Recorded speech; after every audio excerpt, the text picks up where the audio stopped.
Chapter 3. Now Moses was tending the flock of Jethro, his father-in-law, the priest of Midian, and he led the flock to the back of the desert, and came to Horeb, the mountain of God.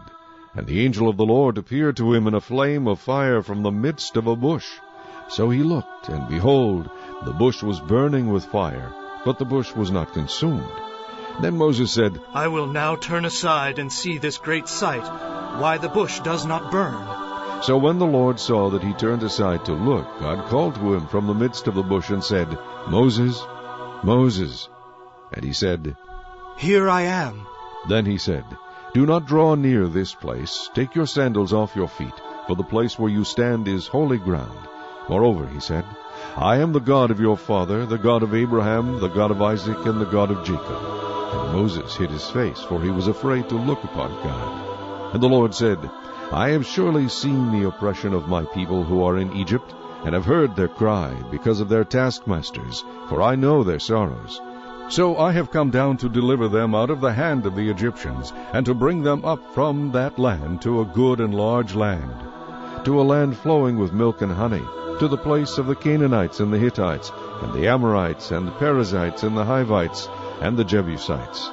Now therefore, behold, the cry of the children of Israel has come to me, and I have also seen the oppression with which the Egyptians oppress them. Come now therefore, and I will send you to Pharaoh, that you may bring my people, the children of Israel, out of Egypt.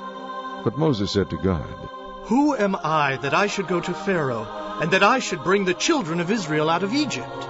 So he said, I will certainly be with you, and this shall be a sign to you that I have sent you.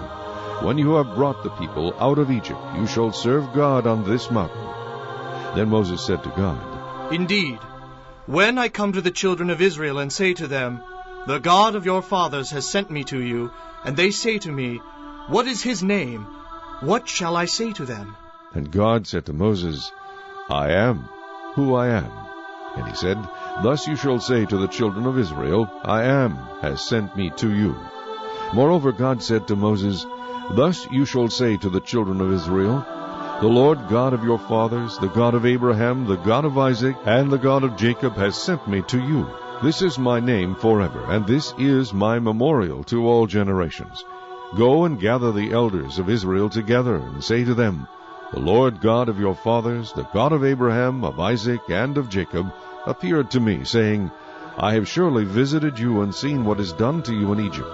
And I have said, I will bring you up out of the affliction of Egypt to the land of the Canaanites, and the Hittites, and the Amorites, and the Perizzites, and the Hivites, and the Jebusites, to a land flowing with milk and honey. Then they will heed your voice, and you shall come, you and the elders of Israel, to the king of Egypt. And you shall say to him, The Lord God of the Hebrews has met with us. And now, please let us go 3 days' journey into the wilderness, that we may sacrifice to the Lord our God. But I am sure that the king of Egypt will not let you go, no, not even by a mighty hand. So I will stretch out my hand and strike Egypt with all my wonders, which I will do in its midst. And after that he will let you go.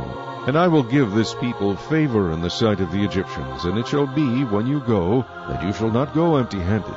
But every woman shall ask of her neighbor, namely, of her who dwells near her house, articles of silver, articles of gold, and clothing, and you shall put them on your sons and on your daughters. So you shall plunder the Egyptians.